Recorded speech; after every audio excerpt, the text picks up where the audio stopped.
Hello students, आज हम पढ़ने जा रहे हैं क्लास 10th का chapter 6 that is life processes part 10। तो हमने अपने पिछले लेक्चर्स में पढ़ा था about the transportation in animals. आज हम पढ़ेंगे transportation in plants.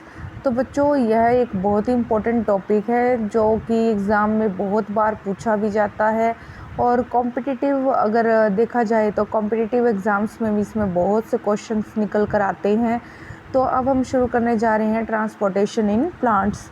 We have discussed earlier how plants take in simple compounds such as CO2 and photosynthesize energy stored in their chlorophyll containing organ namely leaves. तो हमने अपने पिछले lecture में पढ़ा था अबाउट द कि कैसे जो पौधे हैं वो CO2 को अंदर लेते हैं, कैसे वो फोटोसिंथेसिस की प्रोसेस को परफॉर्म करके फूड को लीव्स के अंदर स्टोर करते हैं।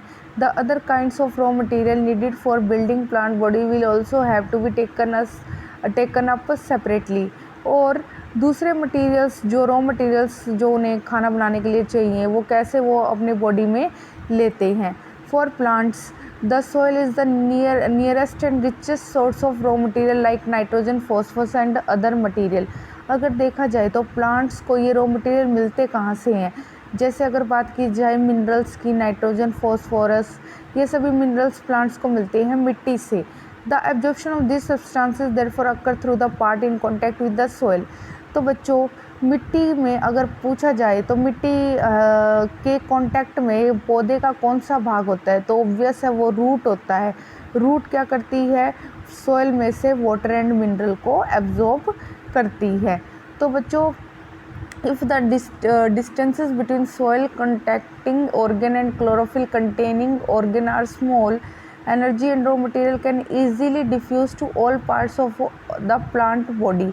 But if these distances become large because of changes in plant body design, diffusion process will not be sufficient to provide raw material in leaves and energy in roots। तो बच्चों, यहाँ सीधी एक बात बताई गई है। मान लो ये सोइल है, एक छोटा सा पौधा है, तो उस पौधे में अगर बात की जाए डिफ्यूज़न के द्वारा क्या होता है कि वाटर एंड मिनरल आराम से सभी पार्ट्स तक पहुंच जाएगा। लेकिन अगर बात की जाए एक लंबे से पेड़ की, तो वहाँ पर डिफ्यूज़न की प्रोसेस होना मुश्किल है। तो वहाँ पर पौधे में कुछ नया ऐसा सिस्टम होगा जो पौधे तक क्या पहुँचाएगा, पानी और खाना पौधे के हर भाग तक पहुँचाएगा। ठीक है बच्चों, तो इस कॉम्प्लेक्स प्रक्रिया को अब हमने पढ़ना है। A proper system of transportation is there for essential in such situation. तो बच्चों, ऐसी सिचुएशन में ना पौधे के पास एक प्रॉपर सिस्टम होना चाहिए। ठीक है। Energy needs differ between different body designs. और ये एनर्जी की रिक्वायरमेंट भी डिफरेंट बॉडी डिज़ाइन मतलब सिंपलर ऑर्गेनिज्म को कम होती है, जबकि कॉम्प्लेक्स ऑर्गेनिजम्स को ज़्यादा होती है। Plants do not move and plant body have a large proportion of dead cells in many tissues। जैसा कि हम पहले भी पढ़ चुके हैं कि प्लांट्स क्या करते हैं, प्लांट्स मूव नहीं कर सकते, प्लस प्लांट में बहुत भारी मात्रा में क्या होते हैं, dead cells as compare to animals. As a result plant cells have low energy needs. इसी वजह से प्लांट्स में एनर्जी की रिक्वायरमेंट कैसी होती है, बहुत कम होती है। And can use relatively slow transport system. और इसी वजह से वहाँ पर जो ट्रांसपोर्ट होता है वो बहुत ही स्लो होता है एज़ कम्पेयर टू अस। जैसे हमने अपना ब्लड का सर्कुलेशन पढ़ा था, वहाँ पे ट्रांसपोर्ट क्या हो रहा है, बहुत फास्ट हो रहा है। आपका हार्ट खुद ही सोचो 72 टाइम्स धड़क रहा है पर मिनट और ब्लड की सर्कुलेशन को करवा रहा है। लेकिन यहाँ पर क्या है, ट्रांसपोर्ट बहुत धीमा है, आपको पता भी नहीं लगता, इतना धीमा है कि पौधे में हमें ये सिस्टम बिल्कुल हम इसको ऑब्ज़र्व ही नहीं कर पाते कि कैसे। देखो आप फॉर एग्ज़ाम्पल, आप एक बर्ड है, अब फ्लावर, वो बाद में फ्लावर भी बनता है, पर क्या आप उसकी ग्रोथ को कभी उसकी ग्रोथ को कैप्चर कर पाते हैं, नहीं कर पाते, क्योंकि वो बहुत ही स्लो करके उसमें से पहले तो उसकी बर्ड की जो बाहर की जो सेपल्स होती है वो सेपरेट होती है, धीरे धीरे उसकी पंखुड़ियाँ निकलनी शुरू हो जाती हैं। इस तरह से वहाँ पे मूवमेंट बहुत ही स्लो होती है एज़ कम्पेयर टू एनिमल्स। यही बात यहाँ पर बताई गई है बच्चों। प्लांट में भी ट्रांसपोर्ट सिस्टम बहुत ही स्लो होता है। Plant transport system will move energy stores from leaves and raw material from roots. तो बेसिकली प्लांट्स में एनर्जी अगर लगती भी है तो वो कहाँ पर लगती है? एक तो वो लगती है बच्चों खाना बनाने में और उसको स्टोर करने में, ठीक है। दूसरा वो लगती है रूट्स के द्वारा पानी एब्जॉर्ब करने में। तो ये जो दो महत्वपूर्ण काम है पौधे के द्वारा किए जाते हैं, इसमें एनर्जी की रिक्वायरमेंट लगती है। These two pathways are constructed as independently organized conducting tubes. One, the xylem moves water and minerals obtained from the soil. Other, phloem transport product of photosynthesis from the leaves where they synthesized and to other parts of plant. We have studied the structure of these tissues in class 9th. तो बच्चों सीधी सी बात बताई गई है कि xylem tissue क्या करता है, वाटर की कंडक्शन करता है, पानी को ट्रांसपोर्ट करता है, जबकि फ्लोएम क्या करता है, फ्लोएम फूड को ट्रांसपोर्ट करता है। और पौधे में दोनों टिश्यू वैस्कुलर टिश्यू के नाम से भी जाने जाते हैं या फिर कंडक्टिंग टिश्यू के नाम से भी जाने जाते हैं, जो क्या करते हैं, ट्रांसपोर्ट का काम करते हैं। और इनका काम क्या है, जाइलम वाटर एंड मिनरल्स को ट्रांसपोर्ट करेगा और फ्लोएम क्या करेगा, फूड को। तो बच्चों ट्रांसपोर्ट ऑफ वाटर, तो पहले हम वाटर का ट्रांसपोर्ट पढ़ेंगे प्लांट्स के अंदर। In xylem tissue vessel and tracheid of the root system and leaves are interconnected to form a continuous system water conducting channel reaching all parts of the plant. तो बच्चों अगर बात की जाए जाइलम के टिश्यू में, सभी को पता है कि जाइलम के जो टिश्यूज़ होते हैं होती है जाइलम वेसल्स एंड ट्रैकिड्स। वो क्या करती हैं, पौधे के हर भाग तक पानी को पहुंचाती हैं। जैसे स्टेम है, लीव्स है, रूट्स तो पानी को अब्जॉर्ब करती हैं, लेकिन जाइलम क्या करती हैं, पानी को पौधे के हर भाग तक पहुंचाती हैं। फॉर एग्जांपल ये क्या है, ट्री है, ट्री की रूट क्या कर रही हैं, सोइल में से पानी को अब्जॉर्ब कर रही हैं। और ये क्या है, लीफ है, लेकिन रूट ने तो अपना काम कर लिया, पानी को अब्जॉर्ब कर लिया, लेकिन उसको ऊपर तक कौन पहुँचाएगा, तो उसको ऊपर तक कौन पहुँचाएगा, उसको ऊपर तक पहुँचाएगा जाइलम। तो बच्चों ये इंपॉर्टेंट चीज़ है जो आपको पता होनी चाहिए। और एक इम्पॉर्टेंट चीज़ है direction of movement of water. तो हमेशा डायरेक्शन वाटर की कहाँ होती है, upward, in case of xylem. तो बच्चों plant this creates a difference in the consideration of this ion between the root and the soil water therefore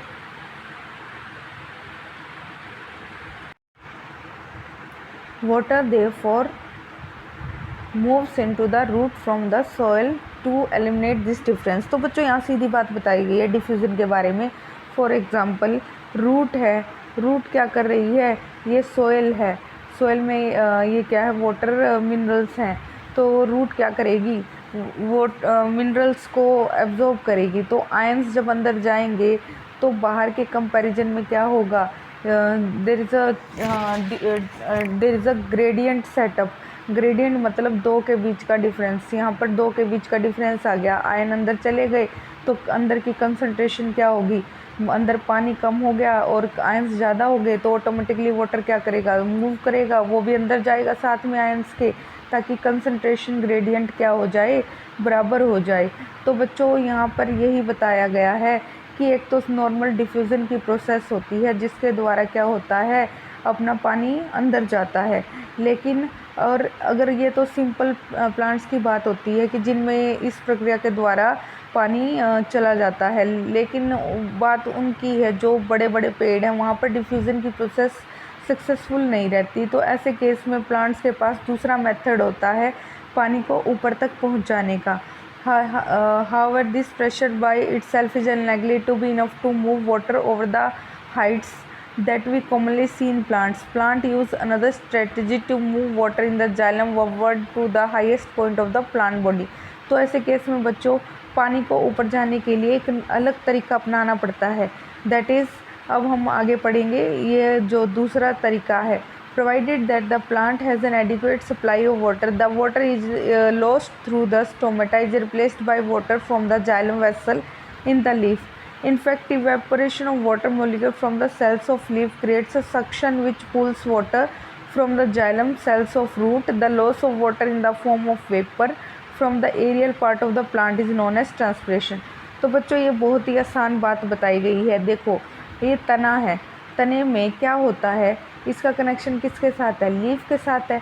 leaf पर क्या प्रेजेंट होता है? स्टोमेटा प्रेजेंट होता है। जब पौधा पानी लेगा तो क्या होता है? जब स्टोमेटा खुलेगा तो वो पानी को क्या कर देगा? इवेपोरेट कर देगा। इवेपोरेट करने के बाद क्या होगा? यहाँ पर आप देखो, सीधी बात है, जब आपको प्यास लगती है तो आप क्या करते हो? फॉर एग्ज़ाम्पल आपको जूस का एक गिलास पकड़ा दिया जिसमें एक स्ट्रॉ लगा हुआ है और आपको बहुत ज़्यादा प्यास लगी हुई है, आप स्ट्रोक से क्या करते हो? प्रेशर जनरेट करते हो और क्या करते हो? जूस को ऊपर की तरफ खींचते हो। Same thing happen with the plants. जब यहाँ पर पानी ख़त्म होना शुरू हो जाता है तो प्लांट्स क्या करते हैं? सिग्नल लीफ तक जाता है। लीफ क्या करेगी? एक सक्शन फोर्स अप्लाई करेगी। एक फोर्स अप्लाई करते हैं जिसे हम सक्शन फोर्स के नाम से जानते हैं बच्चों। फिर क्या होता है? ये सक्शन फोर्स पानी को नीचे से ऊपर लाने में मदद करती है और लाती कौन सी ट्यूब के ज़रिए है? जाइलम। तो पानी क्या करता है? एक फोर्स जनरेट होती है। जब आपको प्यास लगती है, जैसे ही आप सक करते हो स्ट्रो के थ्रू तो पानी ऊपर आ जाता है। ऐसे ही इवेपोरेशन से जब सारा पानी बाहर निकल जाता है तो लीफ क्या करता है? लीफ भी पानी को सक करता है, एक फोर्स लगाता है और उस फोर्स को हम बोलते हैं सक्शन फोर्स। तो बच्चों, यह दो तरह की फोर्स से मिलकर बनी है, cohesion force plus adhesion force. अब पानी क्या करता है? पानी के जो ड्रॉपलेट्स हैं वो क्या करती हैं? वो फॉर एग्ज़ाम्पल ये जाइलम की वेसल है, तो यहाँ पर जो दो वाटर मॉलिक्यूल्स हैं उनके बीच में जो फोर्स है वो कौन सी फोर्स है? कोहेशन फोर्स, जो उनको जोड़ के रखे हुए है। और पानी ऊपर जा रहा है, इसका मतलब जो वॉल के साथ जो फोर्स लगती है वाटर और वॉल के बीच में वो कौन सी है? एडहेशन फोर्स, जो वाटर मॉलिक्यूल को अपने साथ चिपका के रखे हुए है। इस तरह से फ्लो पानी का कहाँ जा रहा है? ऊपर की तरफ। तो बच्चों, ये प्रेशर है जो जनरेट होता है जिसे हम सक्शन प्रेशर कहते हैं, सक्शन प्रेशर कहते हैं। और एक फोर्स जनरेट होती है जिसे हम कोहेशन और एडहेशन फोर्स भी कहते हैं। तो इस तरह से जो हमारा, अगर हम दोनों को कंबाइन करके बोले तो कौन सी फोर्स लगती है? Suction force. ठीक है बच्चों, यहाँ पर गिवन भी है, आप यहाँ पे भी देख सकते हैं एनसीईआरटी में कि plant has an adequate supply of water.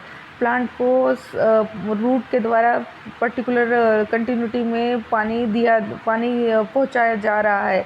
The water which is lost through the stomata is replaced by water from the xylem vessel in the leaf. अब जो स्टोमेटा पानी को ऊपर की तरफ उड़ा रहा है तो क्या हो रहा है? तो जाइलम वेसल काम कर रहे हैं और पानी को ऊपर की तरफ लेकर जा रहे हैं। तो बच्चों, evaporation of water molecules from the cells of a leaf creates a suction. तो बच्चों, यहाँ पर आपको फिर से सक्शन पढ़ने को दिखाई दे रहा है। सक्शन क्या होता है? मैंने आपको बोला एक फोर्स जो पानी को क्या करती है? ऊपर की तरफ खींचती है। ठीक है बच्चों, the loss of water in the form of vapour from the aerial part of the plant is known as transpiration. आप छोटी क्लास से पढ़ते आ रहे हो कि पानी का उड़ जाना, इवेपोरेट हो जाना किसकी वजह से? स्टोमेटा के थ्रू, तो इसको बोलते हैं ट्रांसपीरेशन।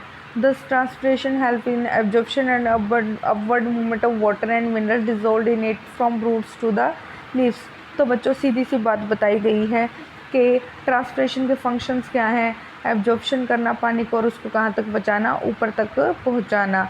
तो it also help in temperature regulation. एक तरह से यह क्या करता है? पौधे में कूलिंग प्रोवाइड करता है। बहुत ज़्यादा गर्मी हो जाती है तो पौधा पानी बाहर निकालता है, तो कूलिंग प्रोवाइड करता है। तो इस तरह से टेम्परेचर रेगुलेटर का भी काम करता है।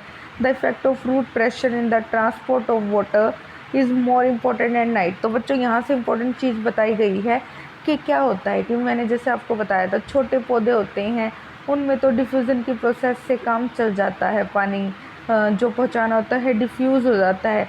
डिफ्यूज़न क्या होता है? कि movement from higher concentration to lower concentration. एक साइड पानी ज़्यादा है तो ऑब्वियस है वो कहाँ मूव करेगा? Cell to cell. जहाँ पर कम है वहाँ पर। तो डिफ्यूज़न छोटे प्लांट्स में तो हो जाता है। प्लस डिफ्यूज़न रात के समय भी होता है, क्योंकि रात के समय स्टोमेटा तो ओपन होते ही नहीं, तो ट्रांसपिरेशन होगा नहीं।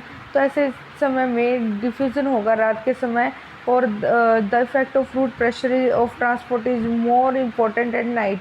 तो वो रूट प्रेशर क्या, एक तरह से डिफ्यूज़न के द्वारा एक रूट प्रेशर जनरेट होगा जो कि सफिशेंट होगा पौधे के ऊपरी भागों तक पानी पहुंचाने के लिए।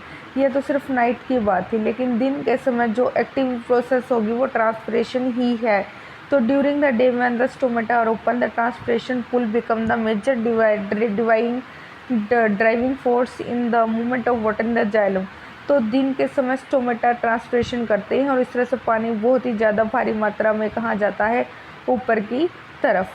तो बच्चों ये है तो मैकेनिज़्म था एक तरीके से वही पानी ऊपर कैसे जाता है। और इसमें हमने ट्रांसपिरेशन के बारे में भी डिटेल में पढ़ लिया, उसके फंक्शंस के बारे में भी पढ़ लिया। हमने ये भी पढ़ लिया कि रात के समय पौधे कैसे अपना पानी लेते हैं और दिन के समय कैसे लेते हैं। अब बात करते हैं ट्रांसपोर्ट ऑफ फूड की। तो बच्चों transport of food and other substances ये हम कल करेंगे। आज के लिए इतना ही। आप पहले जाइलम को अच्छे से पढ़ें और इसके बारे में अच्छे से जानने की कोशिश करें। तो आज के लिए इतना ही। धन्यवाद।